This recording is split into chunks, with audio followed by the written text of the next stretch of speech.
Step away from the speaker. Hands visible. Now! This is my yard. You're making a mistake. I told you people don't belong here! I warned you. Hold on, what? What is that?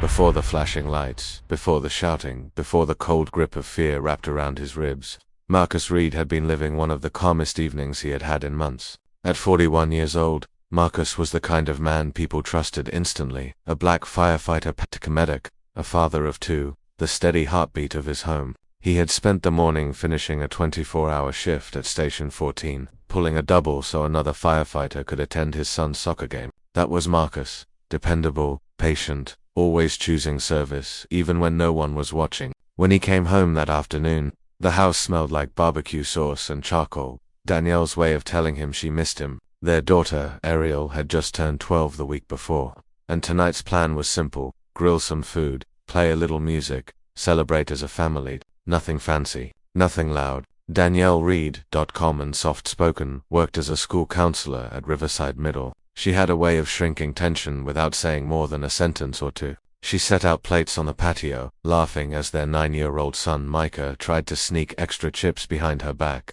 It was a peaceful Saturday evening, warm air drifting through maple trees, the soft thump of R&B playing low from a single portable speaker. Marcus always checked the volume twice, sometimes 3 times. Ever since they had moved into this quiet, middle-class neighborhood 6 months ago, he made sure to respect every rule, every regulation, every unspoken expectation, especially because of Harold Cutter. Harold was 56, a retired electrician who lived 2 houses down. People said he used to be friendly, before his divorce, before the loneliness settled in, before he started finding problems where none existed. Overgrown hedges, misaligned trash cans, cars parked 2 inches too close to the sidewalk. Complaints were his hobby. But when Marcus moved in, Harold's complaints changed tone. They grew sharper, more personal, more pointed, and tonight, as Marcus flipped chicken on the grill, he spotted Harold for just a moment, standing stiff behind his window, the glow of his phone lighting his face, watching, recording something, or perhaps waiting for a reason. Marcus exhaled and double-checked the speaker's volume again. Only 32%. Well within the noise limit, well within reason. He had no idea how quickly reason was about to leave the street. The conflict did not begin with shouting. It began with footsteps, fast, heavy, angry, pounding across the grass like they had a purpose long before they left the porch. Marcus looked up from the grill just in time to see Harold Cutter storming toward them. Fists clenched, jaw tight, face blotched red. His walk alone told the story. He was not coming to ask a question. He was coming to attack a problem he had invented. Turn that music down, Harold barked, voice cracking through the backyard like a whip. I told you people this is a quiet neighborhood. Danielle stepped forward instinctively, palms open in that careful, calming way she used when dealing with anxious students. Harold, the music is barely at talking volume, she said softly. We checked the level. It is. I do not care what you checked. Harold spat. His eyes snapped to Marcus. You know exactly what you are doing. Disturbing the peace. Causing trouble. Marcus felt a knot tighten in his chest. Ariel and Micah had stopped eating, both staring at Harold with wide, nervous eyes. The last thing Marcus wanted was for his kids to internalize this kind of hostility, especially over something so small, so absurd. Harold, Marcus said calmly, it is 7:40 p.m. The ordinance allows music until 10. And as long as it is under, I said turn it down. Harold roared, stepping closer. He was close enough now that Marcus could smell the stale beer on his breath. Danielle reached for her husband's arm, a silent reminder, not in front of the kids. Then Harold pulled out his phone. Oh, that is it. I am calling the police, he announced loudly, making sure every house within earshot could hear. You are refusing to comply with a noise complaint. You are becoming hostile. Danielle blinked. Hostile? Harold, no one here raised their voice but he had already dialed. Yes, hello, Harold said dramatically, pacing in a small circle. I need officers dispatched immediately. We have a disturbance. They are refusing to turn down the music. Yes, they are being aggressive. Marcus felt his stomach drop. Aggressive. He had not taken a single step toward the man. Ariel whispered, Dad, are the police really coming? Marcus forced a soft smile. It will be okay, baby. We did not do anything wrong, but he did not entirely believe it. 8 minutes later, 2 cruisers pulled onto the street, lights flashing though sirens stayed silent. Officers Kane and Miller stepped out, already scanning the yard with narrowed eyes as if they had been prepped to expect danger. Harold practically jogged toward them, waving his hands. There, that is them. I told you they would not listen. Officer Kane's jaw tightened. He walked straight toward Marcus without greeting him. Sir, step away from the device and keep your hands where I can see them. Marcus blinked in disbelief. Officer, I live here. This is my backyard.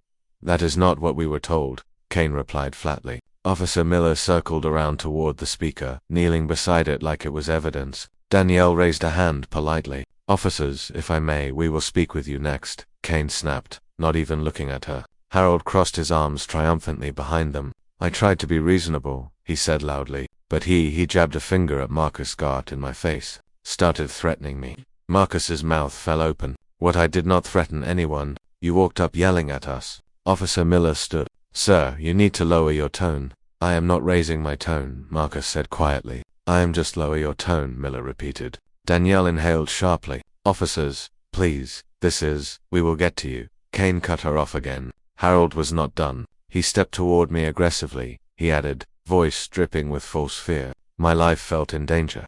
Marcus was not sure what stung worse, the lie, or how quickly the officers accepted it without question. Kane, Miller said, we can issue a citation for disturbance and possibly disorderly conduct if he continues resisting. Marcus held his hands out, palms up. I am not resisting anything. I am telling you the music is below the legal level. If you just, Officer Kane cut him off. According to Municipal Code 9234, any amplified sound audible from the property line after 7 p.m. is a violation. Marcus blinked. That is completely wrong. It was wrong. Marcus had read the ordinance when they moved in. No, sir, that is exactly what it states, Kane insisted. I can pull it up right now, Marcus said, reaching toward his phone. Instantly, Kane's hand dropped to his holster. Do not reach, he barked.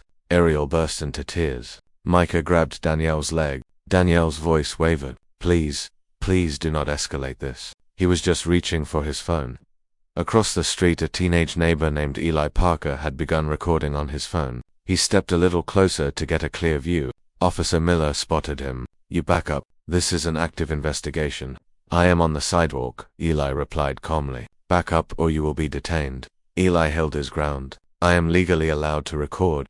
Miller took 2 steps toward him. Last warning. Eli backed away, shaking his head, but he kept recording. Fear mixed with quiet defiance. Marcus felt heat rise in his chest. Not anger, something deeper. A struggle he knew too well. Keep calm, do not give them a reason. No sudden moves. Hands visible. Being a firefighter, he was trained to stay collected in chaos. But this was not smoke or flames. This was his family's safety, his dignity, his home. Kane stepped closer, staring him down. You are refusing to comply with a lawful order to reduce noise, he said. I already told you, Marcus whispered. The volume is legal. Just check the decibel level. Please, we do not need to check anything, Kane replied. Danielle finally stepped between them. Officers, she said gently, voice tight with fear, can you please stop speaking to my husband like he is a criminal? We are just having dinner. Kane's eyes flicked to her, annoyed. Ma'am, step back. Officer Miller returned from the speaker. It is clearly audible from the fence line, he said. So are the crickets, Marcus replied. Kane's jaw twitched. That is enough. Turn around. Marcus's mind went blank. Turn around. For what? Non-compliance, Kane said coldly. An aggressive behavior, Harold added, as if proudly supplying a missing puzzle piece. That is a lie, Danielle snapped, voice breaking. Micah whimpered. Dad. Kane reached forward and grabbed Marcus's wrist. Hard. Too hard. Marcus froze, eyes wide, instinct screaming, to pull away but training telling him not to move. Do not resist, do not flinch, do not give them anything. Dad, Ariel cried. Please do not take my dad. The sound of her voice hit Marcus harder than the grip on his wrist. Neighbors had begun gathering on porches, curtains parted. Eyes watched. Some whispered. Some filmed. Some shook their heads, recognizing the injustice instantly. But to the officers, none of that mattered. Marcus was inches from being cuffed in his own backyard. Over music he had checked 3 times. Over a lie Harold never hesitated to tell. And over assumptions the officers never hesitated to believe. The night air grew tighter, heavier, as if the entire neighborhood was holding its breath. and Marcus felt it the moment just before everything breaks. The moment where truth, dignity, and fear collide. And still, the music soft, gentle. R&B continued to play behind them. So ironic, so harmless, yet somehow, the spark for everything unraveling. For a moment, the whole yard felt frozen in place, Marcus locked in Officer Kane's grip, Danielle holding their trembling children close, and Harold standing behind the officers like a puppet master who had finally pulled the right string. Then a screen door creaked open, softly, hesitantly, but with purpose. Mrs. Alina Lopez, the quiet woman who lived next door, stepped out onto her porch with her phone in hand. She was the kind of neighbor who baked extra cookies during holidays, waved from her garden, and kept to herself otherwise. Tonight, though, something in her expression had changed. Determination replaced her usual shyness. "Officers," she called out, walking toward the property line. "You need to check the noise level before you arrest that man." Kane turned his head sharply. "Ma'am, this is not your concern." Mrs. Lopez did not flinch. "It is my concern.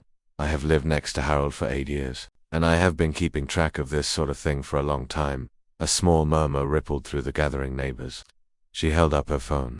"I run a decibel meter app because Harold has made more than 20 noise complaints in the past year, all of them against people who look like him." She gestured at Marcus, or that family who moved out last fall. Harold stiffened. "You stay out of this, Alina.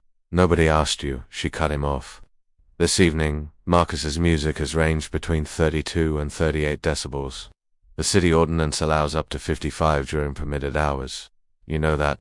Marcus blinked. He had no idea she was this brave, or that she had been watching out for him without ever saying a word. Officer Miller frowned. "Ma'am, apps are not official measuring devices." "No," she said calmly, "but videos are evidence."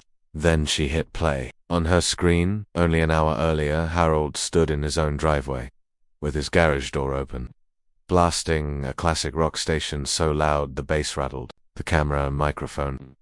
The decibel meter in the corner of the video read 76, well above the legal limit, and louder than anything Marcus's small speaker could produce. Neighbors gasped. Even Eli, still recording from across the street, whispered. "Whoa," Harold stammered. That is not. That was a Tuesday," she finished for him. "At 9 in the morning, kids were still sleeping. People were still getting ready for work." Officer Kane's grip on Marcus's wrist loosened slightly. Danielle exhaled shakily. Ariel clung tighter to her mother. Across the street, phone buzzed repeatedly. He glanced down, eyes widening. People online can see this," he muttered. "What?" Officer Miller barked. "I am live streaming," Eli said, swallowing. "I started when you told me to back up. There's over 3,000 people watching now." Kane's expression shifted. Concern flickered beneath the frustration. "Turn that off." "I am on a public sidewalk," Eli replied calmly. "I looked it up. I can keep recording." Another buzz. Another. Eli looked shaken as he announced, 10,000 now. "Someone just clipped the part where Mr. Cutter lied about being threatened." Harold spun around. "What? Turn that off." "You cannot. You are invading my privacy." "No," a neighbor from across the lawn said. "This is a public incident. And you made it public when you dragged officers into it." Voices murmured in agreement, and suddenly, the power Harold thought he had began to crumble. Officer Miller's radio crackled. "Unit 14, Command wants immediate status on the incident on Brookstone Lane. There is online footage circulating. Provide verification." Kane's head jerked up. Command rarely intervened in neighborhood complaints. The presence of viral footage changed everything. He let go of Marcus completely. Danielle pulled Marcus back toward her, her hands shaking. "Are you okay?" she whispered. Marcus nodded slowly, though his pulse still pounded against his ribs. The officers exchanged looks, uneasy, uncertain, suddenly aware they might have walked into something bigger than a simple noise complaint. Mrs. Lopez stepped closer. "And before you decide anything else," she said, raising her voice enough for the gathering crowd, "I would like to show you the notification the city sent out last month." She zoomed in on a message from the city's neighborhood affairs office. "Reminder, noise ordinance 55-11 states that residential sound under 55 decibels before 10 p.m. is fully permitted. Unfounded noise complaints may result in fines." Gasps, whispers. Harold's face drained of color. Officer Kane looked genuinely startled. "Say," he said, turning to Harold. Did you know about this update? I thought because you told dispatch the music was excessive and the homeowner was non. That does not appear to be the case. Harold's lips trembled. They are lying. They are all lying. He was aggressive. He threatened me. Mrs. Lopez shook her head. No, I was watching from my kitchen window. Marcus never moved. Toward you. Marcus stepped forward, voice steady but exhausted. Officers, please. All you had to do was check the volume. That is all I asked. For the first time that night, Kane looked unsure. He glanced at Miller. Miller looked at the crowd forming, at the phone's recording, at the live stream that kept ticking upward in viewership. They both realized the same thing. This was not a simple call anymore. This was turning into a public incident, and one they might be held accountable for. Officer Kane stepped away from Marcus, lifted his radio, and muttered, "Dispatch. We are going to need a supervisor on scene." For the first time since arriving, he sounded less like a man in control, and more like a man bracing for consequences. Harold threw up his hands. Why are you calling in a supervisor? I am the one who called you. They are the problem. But no one listened. Not anymore. The narrative was shifting. The truth was surfacing. And justice slowly, steadily was beginning its march forward. The supervisor arrived in less than 5 minutes, though, to Marcus. It felt like 15. Heartbeats stretched into eternity. A dark SUV rolled up beside the cruisers, and Lieutenant Samuel Harris, a respected veteran in the department, stepped out. Late 40s, firm posture, a man who had seen every kind of call a neighborhood could produce. Tonight, though, the moment, his eyes scanned the yard, police lights glowing against confused neighbors. Kids crying, a grown man nearly cuffed over soft R&B, his expression sharpened. He approached Officer Kane first. What is the situation? Kane cleared his throat. Noise disturbance call. Suspect was non-compliant and became. Harris raised one hand. Stop. Do not summarize. Show me. Mrs. Lopez stepped forward before anyone else could speak. Lieutenant, I have video evidence, and decibel readings, and more than a year of documented pattern. Harris turned to her. You are Elena Lopez.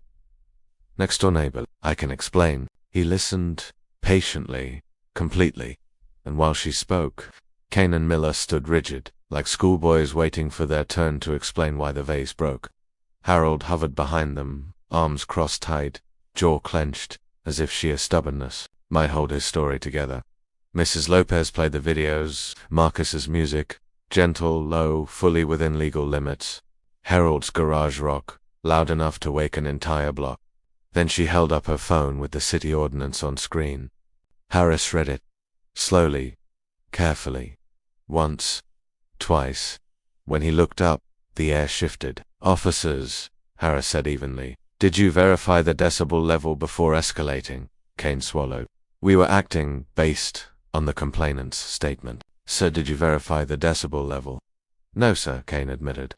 Harris turned his eyes to Marcus, still standing with hands visible, breathing tight, kids clinging to their mother. You are the homeowner. Yes, Marcus said quietly. We were just having dinner, and you were asked to turn down music that was already within legal limits. Yes. And you asked them to check the decibel reading. Marcus nodded.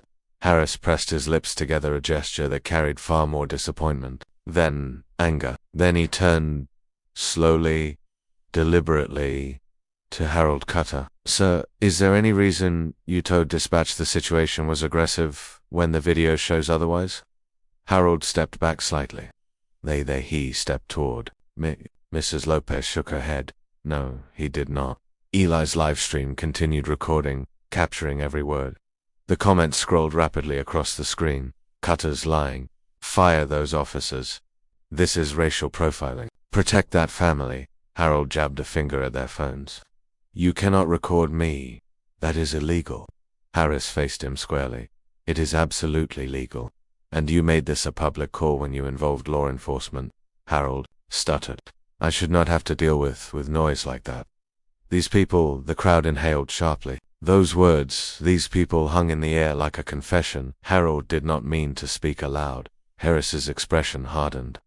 Mr. Cutter, your own video history demonstrates repeated violations, and your statements to dispatch were misleading, at best.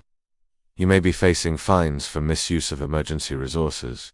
Harold's face flushed bright red. You are taking their side.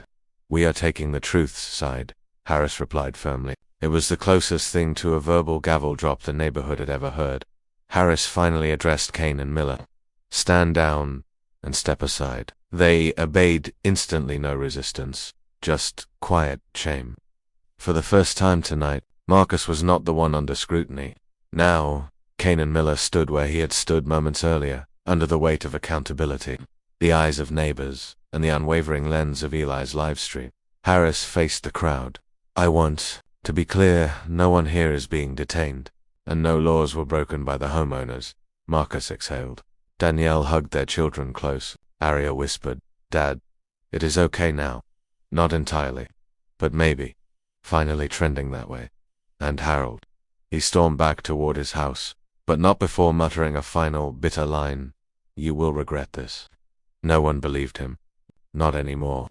For the rest of that night, Brookstone Lane felt like a neighborhood waking up from a long sleep. The air was still warm from the evening, but something colder lingered in the way neighbors whispered to each other, the way light flicked on inside houses, the way phones buzzed with notifications. The livestream Eli's steady, shaky-handed recording had climbed past 40,000 viewers before it ended. Comments flooded social media. People clipped segments, shared screenshots, wrote posts, demanding accountability. By the time Lieutenant Harris finished taking statements, the story had already outrun the neighborhood. It was spreading faster than anyone could control. The next morning, Marcus woke to a knock on his door. Not hostile, not loud, a firm, professional knock. When he opened it, Lieutenant Harris stood on the porch, cap tucked under his arm. Mr. Reed, he said respectfully, I wanted to inform you of internal actions being taken after last night. Marcus felt Danielle step beside him. The kid stood behind her, watching with curious, lingering worry. Harris cleared his throat. We reviewed the footage. All of it, including what your neighbors submitted. Officers Kane and Miller have been placed on administrative suspension while the department conducts a full investigation into their conduct. Bias training will also be mandatory before they return to duty if they return. Danielle let out a breath she did not realize she was holding. Marcus nodded once, slow and steady. Thank you, he said quietly. Harris continued. Additionally, I'm filing a departmental recommendation for a full review of our response protocols for noise complaints. The inconsistencies in how this call was handled should not have happened. It was not an apology. It was something better. Responsibility. Word traveled faster than Harold could contain it. Before noon, the Homeowners Association held an emergency meeting. Several neighbors submitted written complaints that had been sitting in their drafts for months, afraid to send them until now.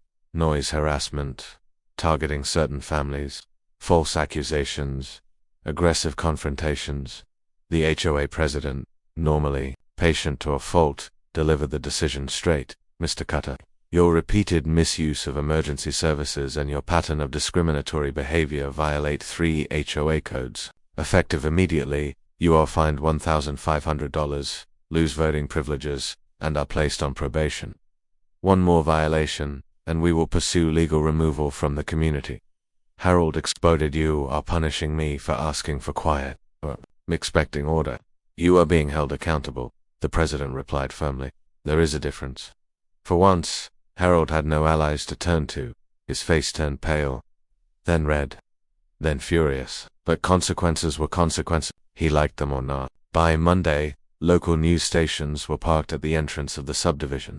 Firefighter nearly arrested over legal music. Level 1 headline read. Another flashed across screens. Racial profiling allegations after neighbor calls. Police without cause. Marcus had not asked for attention. He did not want it. But the story resonated because it was so painfully simple. A man followed every rule, but prejudice did not care about rules. When reporters asked for a statement, Marcus simply said, I respect law enforcement. I work alongside them during emergencies. But last night showed how quickly assumptions can put good people in harm's way. I do not want revenge. I want reform. That line hit the city like a pulse. People replayed it, shared it, quoted it. A man with every reason to be angry chose dignity instead. Within the week, the city council announced an emergency session. They invited Marcus, Danielle, Mrs. Lopez, and several neighbors to speak. Marcus stood at the microphone, steady and Composed, my kids were in tears because officers escalated before investigating. If you had checked the volume first, we would not be here now. That is what needs to change. The council chair nodded. We agree, and we are drafting new policies to require decibel verification before any escalation, and mandatory bias training for all responding officers. Marcus stepped back. Danielle squeezed his hand. The room erupted in applause. Harold, seated at the back, scowled and muttered under his breath, but nobody turned around to listen. A week later, the neighborhood did something unexpected. They hosted a block party in Marcus's backyard, not as a protest, not as an act of pity, but as a declaration of unity, an act of reclaiming the space where fear once stood. Children played tag on the lawn. Parents brought homemade dishes. Mrs. Lopez carried over a tray of her famous cinnamon pastries. Even people Marcus had barely spoken to came, offering kindness and support. The music played softly, just like before. But this time, nobody complained. Nobody scowled through windows. Nobody called the police. Ariel laughed again. Micah kicked a soccer ball. Danielle finally relaxed, her shoulders soft for the first time in days. And Marcus, he stood at the grill, flipping burgers with the same calm steadiness that defined him at work, at home, and in moments of crisis. Except now, he felt something new. Not fear, not caution, not the weight of someone watching him through blinds. He felt seen. He felt protected. He felt heard. Because justice is not just about punishing wrongdoing. Sometimes it is about showing a community what it wants to be when faced with truth. And this community chose unity over fear, truth over lies, courage over silence. When the dust finally settled on Brookstone Lane, something important remained behind, not the anger, not the shouting, not the fear of that night, but the truth it exposed. A truth many people already knew, but few wanted to confront. Sometimes the loudest noise in a neighborhood is not music at all, it is prejudice. Marcus Reed did not win by yelling. He did not fight back with fists or rage. He held on to dignity in the middle of chaos, and that dignity became the foundation for justice. Harold's lies collapsed. The officers who acted without evidence were held accountable. New policies were born from a moment that could have ended very differently. And through it all, Marcus showed the kind of strength no badge, no neighbors, accusation, and no false complaint could ever take away. A strength rooted in truth, patience, and the quiet courage to stand tall even when the world tries to shrink you. In the end, justice was not loud. It did not need to be. It simply revealed itself. And when truth finally speaks, it speaks louder than any music ever could. Now I want to hear from you. What would you have done in Marcus's place? Do you think the officers deserved their suspensions? Have you ever dealt with a neighbor like Harold? Your voice matters here. Stories like this are not just entertainment, they are reminders of what accountability looks like. If this story moved you, hit subscribe and stay with us. Because long after the confrontation ends, long after the lights fade, justice lives on in the choices we make next.